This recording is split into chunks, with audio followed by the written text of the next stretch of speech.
Welcome back to C2s and K5s. Today I'm going to give you a short video just to show you what my next project is going to be, and that is to put electric steering, power steering assist in the C10. I saw some videos, I watched a bunch of them, and figured I'd give it a shot. The one I got is out of like a 2014 Kia Soul, and I guess there's Toyota Prius and there's Toyota Corollas and stuff that you can get them out of too.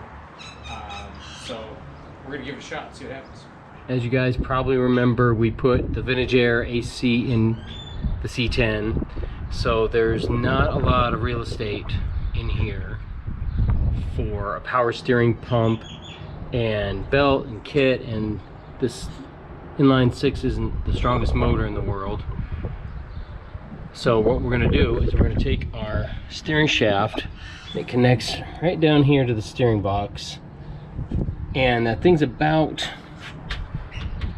the actual shaft part is like about 14 inches long, and it does, you know, slide down like it's telescopic, slides in and out, so you can make it longer or shorter. So what we're going to do is we are going to splice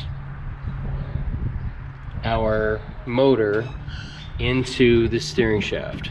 We're going to attempt it anyways. So that's one option, is to put it in here with the steering shaft. I actually don't know how well that's going to go, but we'll see. You can see where the rag joint is there, and we actually have a little bit of extra length from that. So I don't know. So the other option I think I saw some people do was to take the whole steering shaft out and splice it in here and put it up underneath.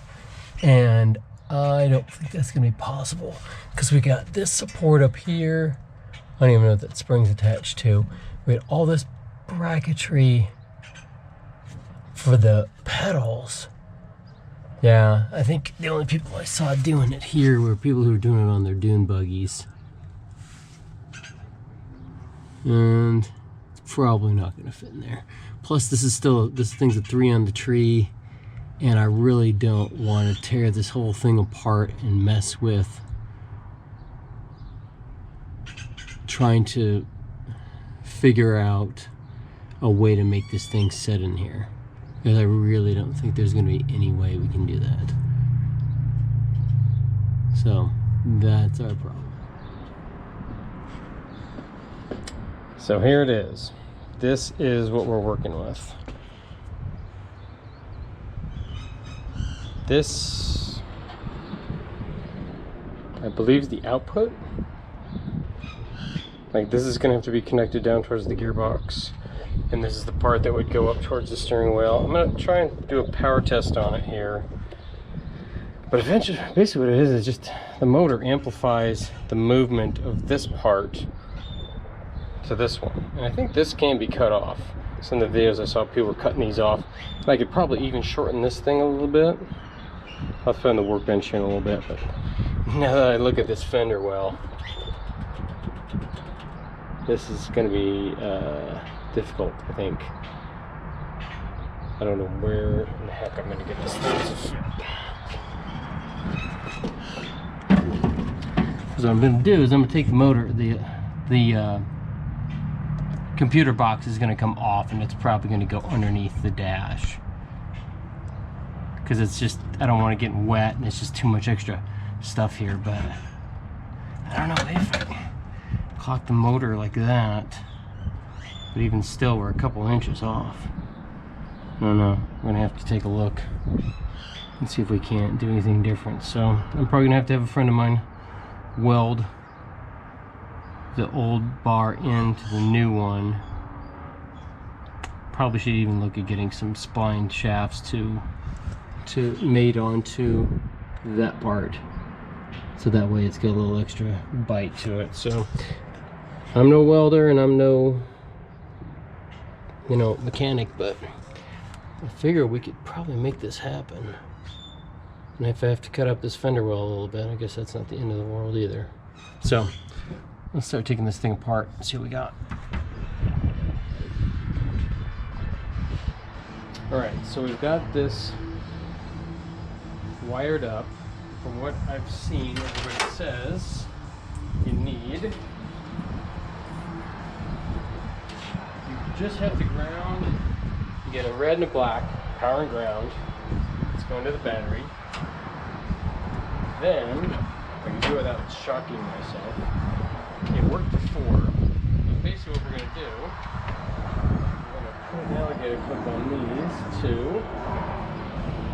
And then inside this plug, right by where the red and the black plug into the other side of the computer, there's 8 pins. The one that's in this upper corner, it's the only one you got to hook up because these are key hot, so we're going to go to the battery for that now. But when I did it, the thing started turning on its own, so we're going to try it again. And there's a little click.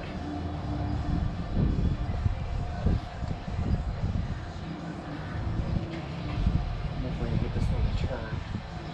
If I don't crank on with the pliers. Can't remember if this is input or output, so we'll see.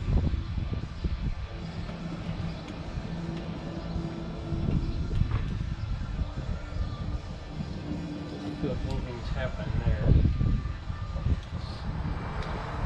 This grips on here. It seems like it's turning pretty easily, but then it goes back to this,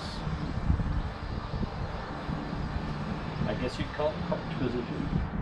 So, I mean, it seems like that's fairly easy to turn. I mean, you can see I can do it with one finger.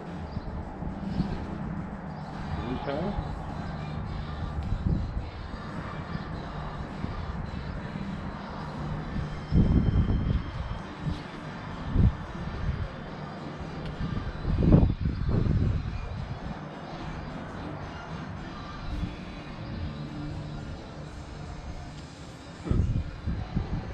It's not doing it now, but it sure does turn pretty easy. Cool. Well, disconnect that one.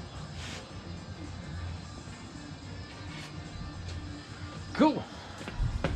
I'm stoked. I'm ready to do this, but unfortunately, we're gonna have some other problems. So that's it for now. I just want to give you guys a video and show you what was next up on the board. So I'm pretty excited. All right. Until next time.